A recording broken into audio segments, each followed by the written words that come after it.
बिस्मिल्लाहिर्रहमानिर्रहीम। अस्सलामु अलैकुम व रहमतुल्लाहि व बरकातुह।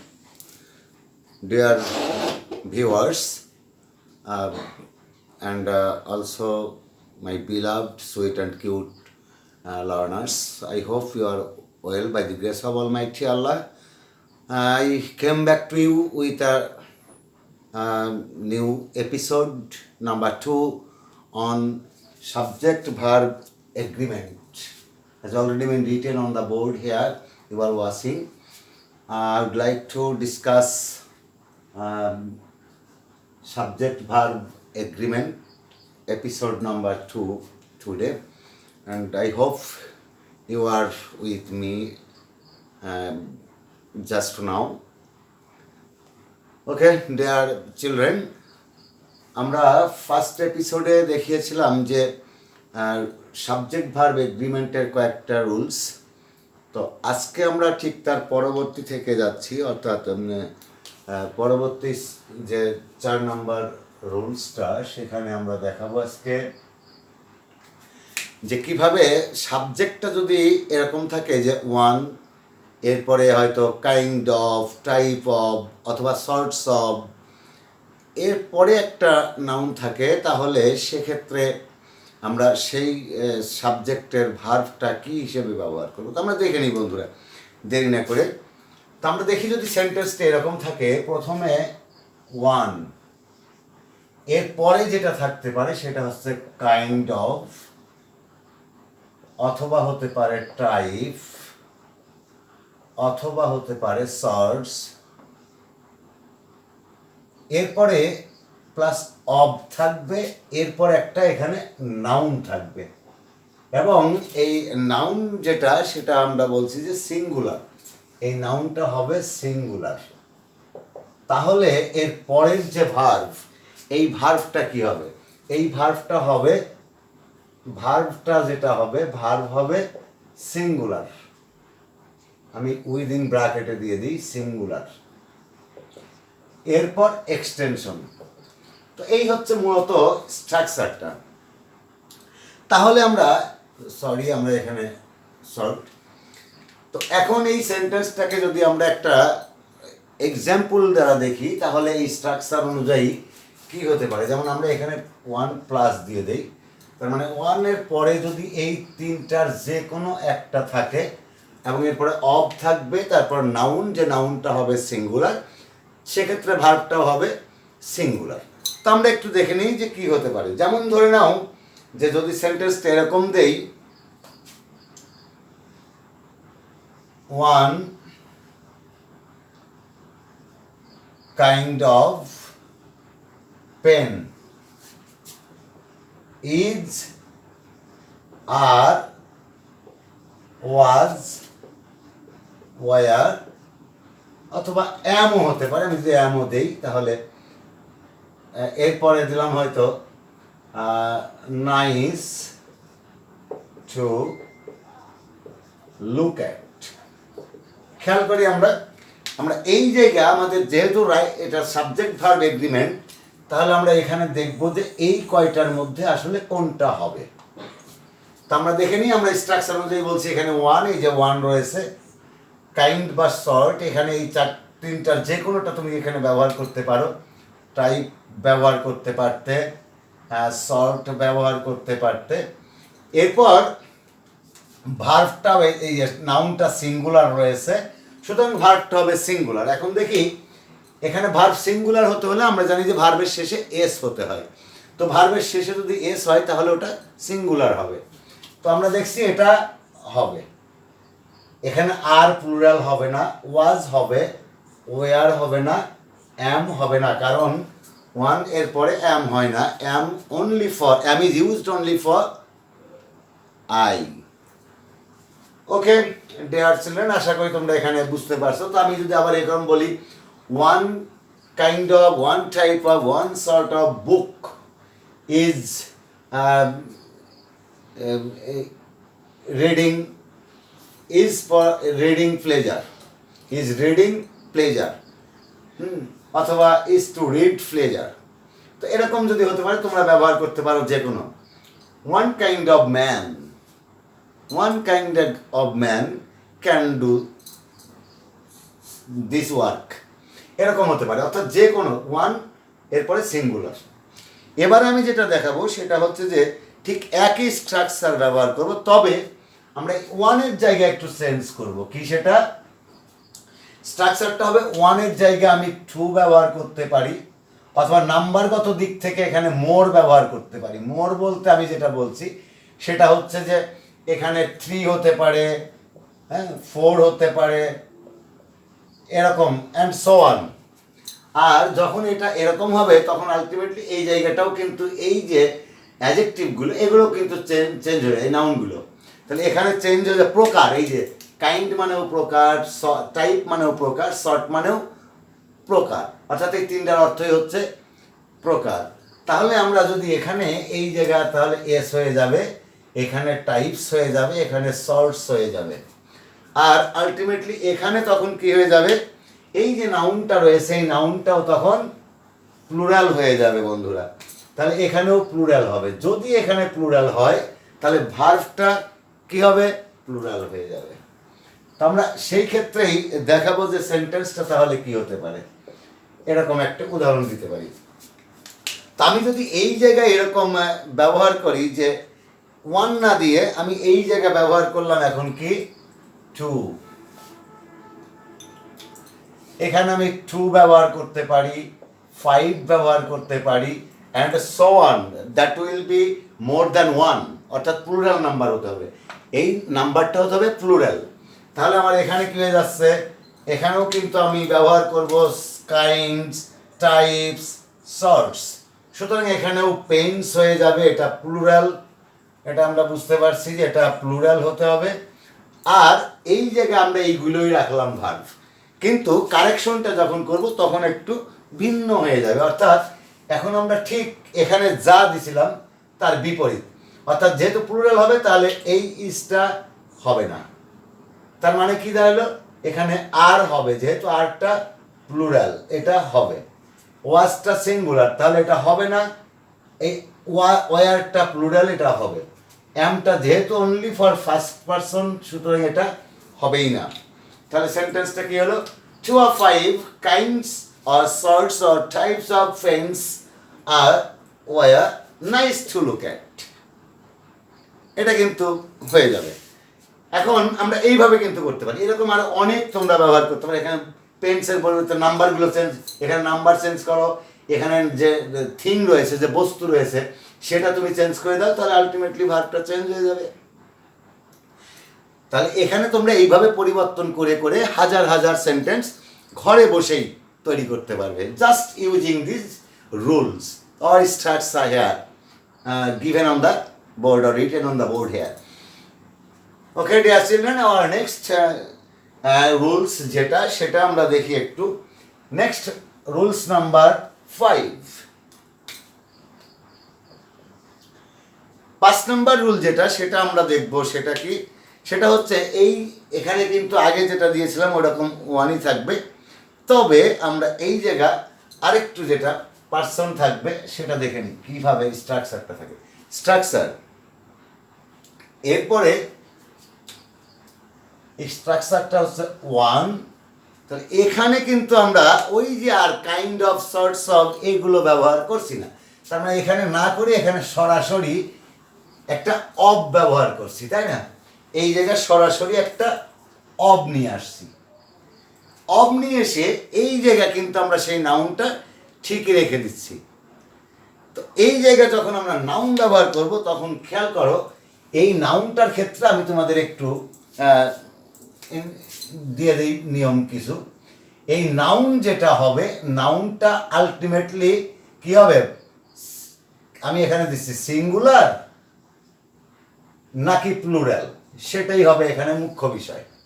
তো যেহেতু ওয়ান অফ, তার মানে কি একটার মধ্যে তো আর একটা হয় না, তাই না?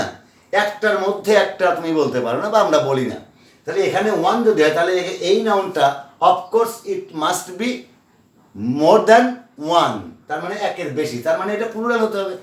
তাহলে আমরা এখানে বলতে চাইছি সিঙ্গুলারটা হবে না, প্লুরাল হবে। আর এখানে যে প্লুরালটা হবে সেটা ঠিক আছে, বাট এই যে এই ওয়ান অনুযায়ী এই ওয়ানটা কি সিঙ্গুলার, ওয়ানটা কি হবে সিঙ্গুলার। যদি ওয়ানটা সিঙ্গুলার হয় তাহলে আলটিমেটলি ভার্বটা কি হয়ে যাবে সিঙ্গুলার হবে। অবশ্যই বুঝতে পারছো, ভার্বটা সিঙ্গুলার হয়ে যাবে। তো সেক্ষেত্রে যদি আমি এইভাবে বলি যে তোমাদের অনেক বন্ধু রয়েছে তোমরা, তো আমি যদি বলি one of your friends, one of the girls, one of the boys, তারপরে যেটা বলছি সেটা এরকম। আমরা সেন্টেন্সটা একটু উদাহরণটা দেখে নিই। তো আমরা এটা একটু ইরেজ করে দিলাম বন্ধুরা। আমরা এরকম যদি ব্যবহার করি, খেয়াল করো,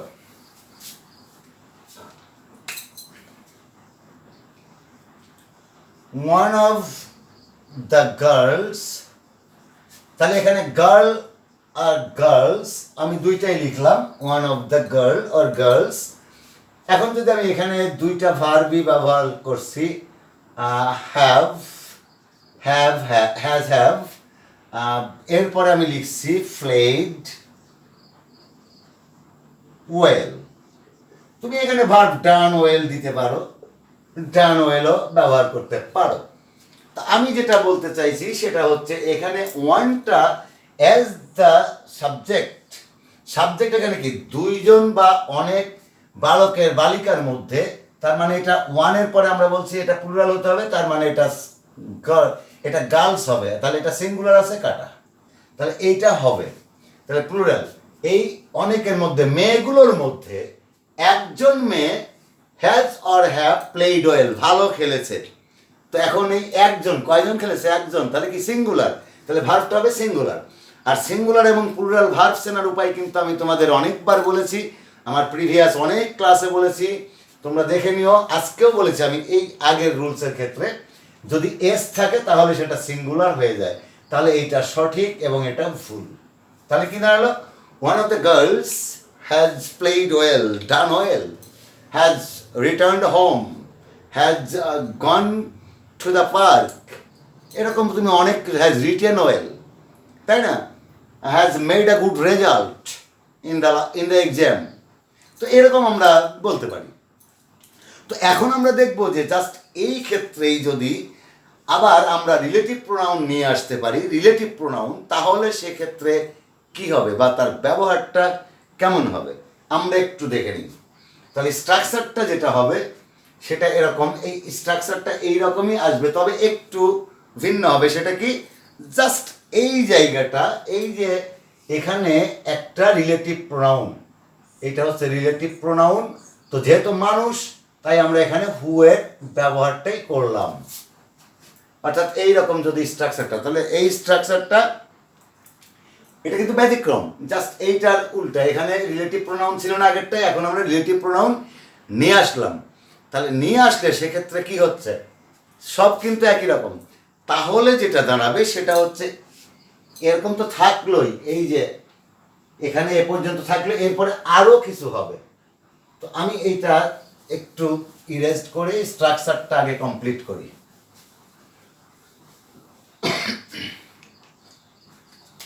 তো এখানে আমরা যেটা দেখছি যে এই যে এই পর্যন্ত আসলো, আসার পরে আবার কি হচ্ছে, এখানে আরেকটা ভার্ব হবে, যেহেতু রিলেটিভ প্রোনাউন রয়েছে তাহলে এই জায়গায় আরেকটা ভার্ব হবে।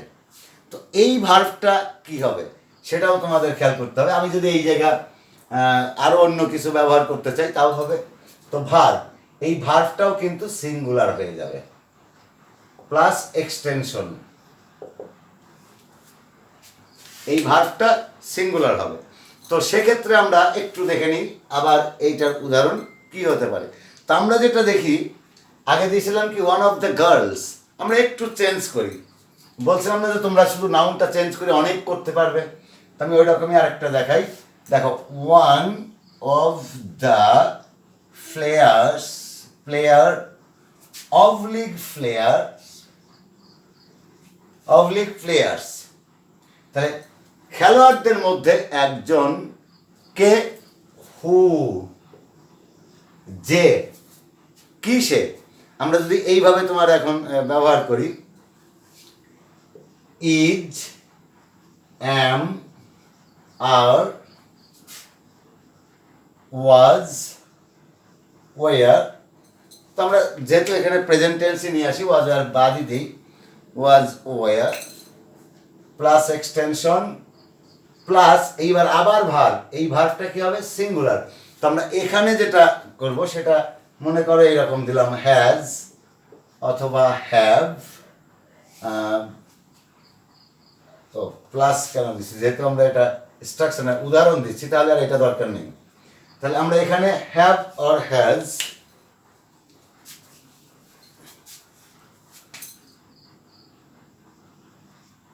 have, has or have scored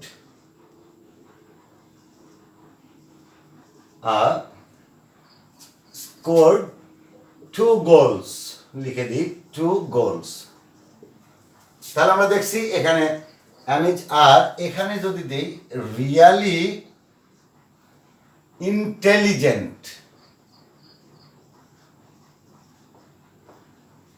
এই যে আমরা এখানে এক্সটেনশন ব্যবহার করেছি, এই এক্সটেনশনটা হচ্ছে ইন্টেলিজেন্ট, রিয়ালি ইন্টেলিজেন্ট। তাহলে আমরা কি করব, এবার আমরা উত্তরটা দেখি, মিলাই নিই। এখানে এই খেলোয়াড়দের মধ্যে একজন খেলোয়াড় who that is am or are really intelligent, খেলোয়াড় কিন্তু সবাই, এটা কিন্তু খেয়াল করতে হবে যে সব খেলোয়াড়দের মধ্যে যে খেলোয়াড়টা বেশি বা সত্যিই বাস্তবিকই প্রকৃতপক্ষেই বুদ্ধিমান, তাহলে ইজ এখানে এম হবে না, আর হবে না, যেহেতু এটা সিঙ্গুলার। আশা করি বুঝতে পারছো। তাহলে এই জায়গা কি হবে, ইন্টেলিজেন্ট, হ্যাজ হ্যাভ, এখানেও হ্যাজ হবে, নট হ্যাভ। তাহলে কি হলো, ওয়ান অফ দ্য প্লেয়ার, এখানে আরেকটা কথা আমরা এখানে বলছিলাম যে এটা সিঙ্গুলার হবে না, ওয়ান অফ দ্য প্লেয়ার্স, তাহলে এটা ক্রস, এটা সঠিক। One of the players who is really intelligent, মানে খেলোয়াড়দের মধ্যে একজন প্রকৃতপক্ষেই যে বুদ্ধিমান, হ্যাজ স্কোর্ড 2 goals, 2টা গোল করেছে। অথবা হ্যাজ স্কোর্ড আ সেঞ্চুরি, যদি ক্রিকেট খেলা হয় তাহলে আমরা বলবো যে একটা সেঞ্চুরি করেছে, বা হাফ সেঞ্চুরি করেছে, ডাবল সেঞ্চুরি করেছে, এরকম হতে পারে। তাহলে আমরা এই জায়গা দেখতে পাচ্ছি যে এইটার উপর নির্ভর করে এই যে ভার্বটা, এই ভার্বটাই রিলেটিভ প্রোনাউনটা খেয়াল কর, এই রিলেটিভ প্রোনাউন কাকে নির্দেশ করছে, ওয়ান, এই যে ওয়ানটাকে নির্দেশ করছে, অর্থাৎ এই ওয়ান, নট প্লেয়ার, সকল খেলোয়াড়দেরকে বলছে না, এই ওয়ান একজনকে বলছে। কাকে বলছে, হু ইজ রিয়েলি ইন্টেলিজেন্ট, মানে যে সত্যিই খুব বুদ্ধিমান। এবং এই যে স্কোর 2 goals, 2টা গোল করেছে, কে, এইজন যে বুদ্ধিমান, এই বুদ্ধিমান, এই বুদ্ধিমানটাই স্কোর 2 goals। আশা করি বুঝতে পারছো। তো এরকম আমরা যদি আরো অনেক সেন্টেন্স মনে করি যে তোমরা করবে, তাহলে একেবারে ইজি ব্যাপার হয়ে যাবে। তো আমরা একটু ভিন্ন আরেকটা রুলস শিখে নিই আজকে। সেই রুলসটা কি দেখি,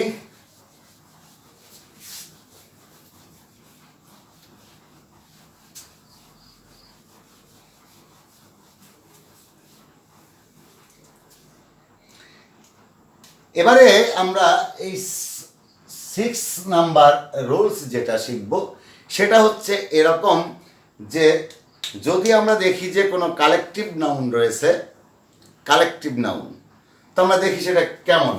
যেমন ধরো কালেকটিভ নাউনের ক্ষেত্রে কালেকটিভ নাউনটা আসলে কি খেয়াল করো, কালেকটিভ নাউন হচ্ছে সমষ্টিগত নাম। যেমন ধরো আর্মি, আমরা আর্মি বলতে কিন্তু টোটাল আর্মি, সেনার দল যেটা রয়েছে, সেনা সংস্থা, এই সংস্থা টোটালটাকে বলা হচ্ছে। যেমন পুলিশ একটা বাহিনীর নাম, বিজিবি একটা বাহিনীর নাম। যেমন ধরে নাও তোমার বাড়ির পাশে একটা ক্লাব রয়েছে, এই ক্লাব কিন্তু ক্লাবের সভাপতি একজন আছে ধরে নাও তোমার এলাকায়, সেই সভাপতি, সেক্রেটারি অথবা একজন সদস্যকেই ওই ক্লাব বলা যাবে না। অর্থাৎ এই ক্লাবের যে সদস্যরা সকলে মিলিয়ে যে সংস্থাটা গড়ে তুলেছে সেটাকে বলা হবে। আচ্ছা আমি ধরে নিই যে মাশরাফি বিন মুর্তজা, এই Mashrafe bin Mortaza is really a great player, undoubtedly. কিন্তু তুমি কি বলতে পারবে যে মাশরাফি বিন মুর্তজাই হচ্ছেন একটা টিম, বাংলাদেশ টিম, বা Mashrafe bin Mortaza is alone not a Bangladesh team. সুতরাং আমরা বলতে চাইছি যে মাশরাফি বিন মুর্তজা সহ যে খেলোয়াড়গুলো রয়েছে সব খেলোয়াড়দের সম্মিলিত যে নাম, সেই নামটাই হচ্ছে বাংলাদেশ টিম। আশা করি বুঝতে পারছো, এটাই হচ্ছে তোমার যেটা বললাম। আর এখন আমি যে নিয়মটা দিচ্ছি, কালেকটিভ নাউন যেটা আমি তোমাদেরকে বলছি যে কালেকটিভ নাউন, এখন আমি উদাহরণ দিই। যেমন ধরো দ্য যুব সংঘ, দ্য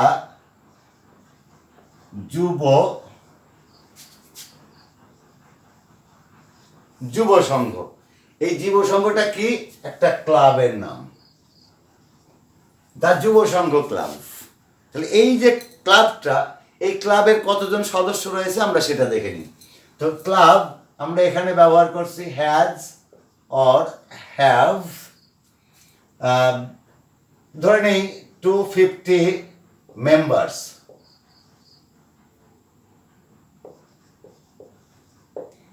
এই যুব সংঘ ক্লাবে 250 জন সদস্য রয়েছে।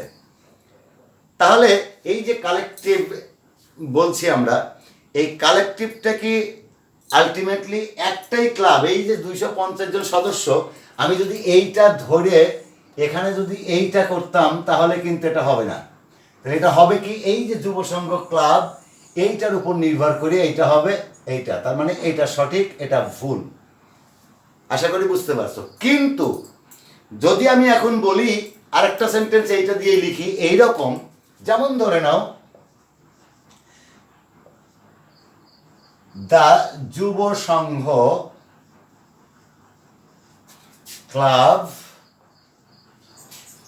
Has or have divided into 2 or 3, যাই দাও না কেন।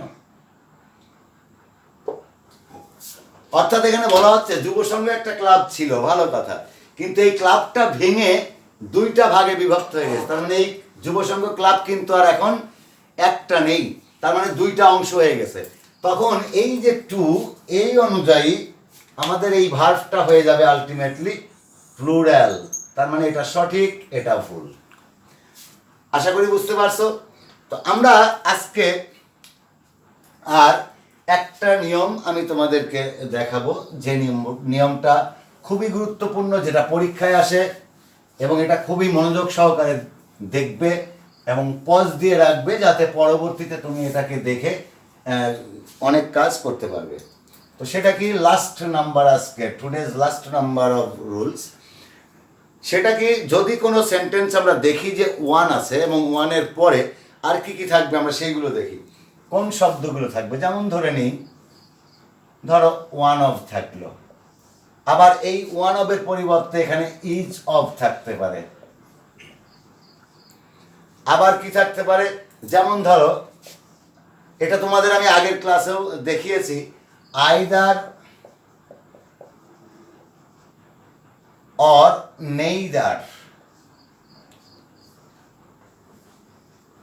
যদি আইদার অথবা নেইদার থাকে, নেইদার আইদার অফ অথবা নেইদার অফ, এটা কিন্তু মাথায় রাখতে হবে। আইদার, এটা আমি লিখেই দিই নইলে তোমরা ভুল করবে, আইদার অফ অথবা নেইদার অফ, যে কোনো একটা যদি থাকে। এরপর থাকবে কি, দ্য নাম্বার অফ। যেমন ধরে নাও দ্য নাম্বার অফ। আবার এমনটি হতে পারে দ্য ইউজ অফ। তাহলে আর কি হতে পারে, এরকম তুমি যদি মনে করো যে আরো কোনো জিনিসের গুণগত মান ব্যবহারের, মান প্রকাশের জন্য দ্য কোয়ালিটি অফ, এরকম যদি ব্যবহার করো, তাহলে একই কথা, এই সবগুলোর যে কোনোটা যদি ব্যবহার করো, তাহলে এই ক্ষেত্রে একটা জিনিস তোমাদের মাথায় রাখতে হবে, সেটা হচ্ছে এরকম, এরপরে এগুলো সব, এই সবগুলোর পরে যে ভার্বটা ব্যবহার করবে, এই ভার্বটা এরপরে যে নাউনটা, এই নাউনটা অফকোর্স প্লুরাল হতে হবে। অফকোর্স প্লুরাল, কোনো রকম ভুল হবে না, এই নাউনটা প্লুরাল হতেই হবে। আর এরপরে তুমি যে ভার্বটা ব্যবহার করবে, এই ভার্বটা কিন্তু অবশ্যই সিঙ্গুলার হতে হবে। আর এরপরে এক্সটেনশন তুমি ব্যবহার করবে, যেটা ব্যবহার করতেও পারো নাও পারো, ওটা আমাদের যেভাবে থাকবে সেইভাবে সেন্টেন্সটা ব্যবহার করতে হবে। তো আমি যদি এখন এইটা আর একটা উদাহরণ তোমাদের জন্য দিই, তাহলে সেটা কি হতে পারে। যেমন ধরে নিই যে একটা সেন্টেন্স এরকম দেওয়া আছে, যে কোনো একটা আমি বলি, কোনটা ওয়ান অফ আমি একটু আগে দেখাইছি, সুতরাং ওয়ান অফ দেখাবো না, ইস অফ ব্যবহার করতে পারি। ধরে নিই আমরা এরকম ইস অফ বা যে কোনো একটা দিতে পারি। উদাহরণটা, each of the boys, is of the boys, খেয়াল করি ওয়ান অফ এইগুলো যে কোনো একটা এখানে রয়েছে, এগুলোর একটা, এই যে এগুলোর একটা রয়েছে। আমরা বলেছি এখানে বয়ও দিতে পারতাম, আমি বয়েজ দিয়েই দেখাই তোমাদের। যদি এখানে বয় হয় অথবা বয়েজ হয় তাহলে কোনটা হবে, এই যে নিয়ম অনুযায়ী এটা প্লুরাল হবে, তার মানে এটা ভুল, এইটা সঠিক, এটা ভুল। কারণ এই ইস অফ, ওয়ান অফ অথবা the number of, the quality of, either of, neither of যদি থাকে তাহলে সেক্ষেত্রে এই নাউনটা অবশ্যই প্লুরাল হতে হবে। তো এরপরে আমরা বলছি ভার্বটা হবে সিঙ্গুলার। তাহলে is of the boys, is of the boys, যেহেতু ভার্বটা সিঙ্গুলার হবে তাহলে কি হচ্ছে, প্লে, প্লে অথবা প্লেজ, আমি যদি এইভাবে লিখি প্লেজ ওয়েল। ছেলেদের সবাই মানে প্রত্যেকেই ভালো খেলে, তাহলে আমরা এখানে কি ব্যবহার করব, এখানে বুঝতেই পারছো যেহেতু আমরা বলছি ভার্বটা সিঙ্গুলার হবে, আর সিঙ্গুলার ভার্ব চেনার উপায় আমরা বলেছিলাম যে ভার্বের শেষে এস থাকে সেটা সিঙ্গুলার, তার মানে এটা নেই, এটা প্লুরাল, এটা ক্রস, আর এটা সঠিক। তাহলে উত্তরটা হয়ে গেল।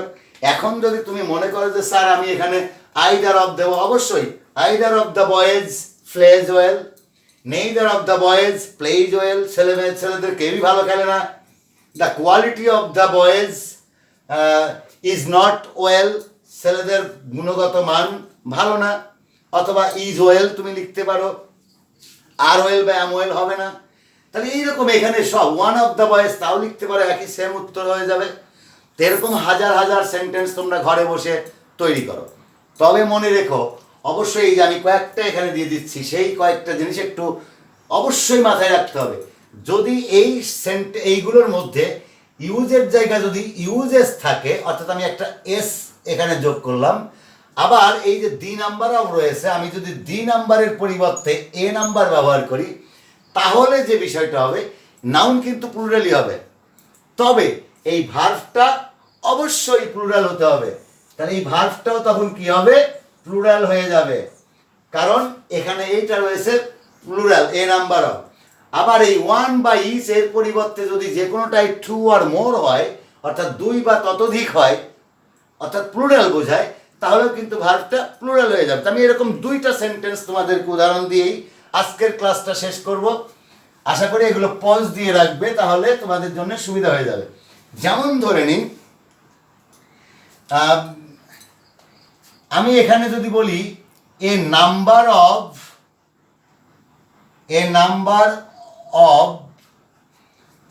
বয়েজ, বয় অর বয়েজ, এখানে আমি দিয়ে দিলাম জয়েন অথবা জয়েন্স দ্য পার্টি। খেয়াল করো এখানে এ নাম্বার অফ, আমি আগেই বলেছি এ নাম্বার অফ যদি হয় তাহলে এটা আলটিমেটলি কি হবে, আলটিমেটলি এটা প্লুরাল হবে, এটা প্লুরাল হবে, তার মানে এটাও প্লুরাল, এইটা প্লুরাল, তার মানে এটা সঠিক, এটা ভুল। এবং সেক্ষেত্রে ভার্বটা আমি বলেছিলাম প্লুরাল হবে, তাহলে এই ভার্বটা এখানে এস নাই, তার মানে এটা প্লুরাল, আর এটা ভার্ব রয়েছে এস রয়েছে, তার মানে এটা সিঙ্গুলার, তার অর্থ হচ্ছে এটা ক্রস, এটা সঠিক। আশা করি বুঝতে পারছো। আবার এটা গেল আমি এ নাম্বার অফ দিয়ে বললাম, তাই ইউজেজ অফ, যেমন ধরে নাও আমরা একটা বই লিখি, একটা কলম দিয়ে যে আমি লিখছি, তাহলে কলম দিয়ে শুধু এইটাই আমরা খাতা কলমে লিখছি পরীক্ষা পাশের জন্য তা না, বিচার কার্যও কিন্তু কলম ব্যবহার করা হয়। তার মানে আমি যদি এইভাবে বলি the usage of a pen are many, the usage of pens are many, মানে কলমের ব্যবহার প্রচুর, এখানে কিন্তু সিঙ্গুলার হতে পারে এই ক্ষেত্রে। দ্য ইউজেজ অফ পেন মানে কলমের, কলমটা তখন কালেকটিভ নাউন হয়ে যাবে, তাই না? The usage of book are many, তাহলে আমি এইভাবে বলতে পারি। তো আমি একটা সেন্টেন্স লিখেই দিই তোমাদের সুবিধার জন্যে। দ্য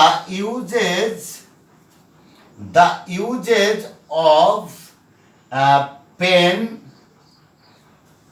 অথবা বুক, যাই বলি না কেন, এর প্লুরাল যদি আমি বলি তাহলে এখানে পেন্স অর বুকস হতে পারত। এখানে অ্যাম, ইজ অথবা আর, অথবা আমি এখানে ওয়াজ ওয়ার দিতে পারি। তো ওয়াজ ওয়ার দেবো না যেহেতু এটা চিরন্তন। আর মেনি, তাহলে আমরা এই ক্ষেত্রে বলছি দ্য ইউজেজ এরপরে পেইন অর বুকস, এটা পেইনও হতে পারে, বুকস হতে পারে, পেইনস হতে পারে, বুকস হতে পারে, চারটাই সঠিক।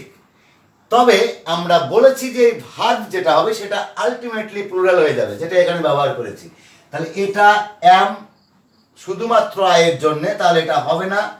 ইজ যেহেতু এস রয়েছে এটা সিঙ্গুলার, তার মানে এটা হবে না, এটাও সিঙ্গুলার। এইটা হচ্ছে প্লুরাল, তার মানে এটা সঠিক। Dear learners, these are the rules for today's class, and I have to leave just now because time's over. And I hope you all are with me, and also, or of course, will be with me forever. And you have already subscribed to my channel MK English Teaching. And our next class will meet each other. Till then, Allah Hafiz.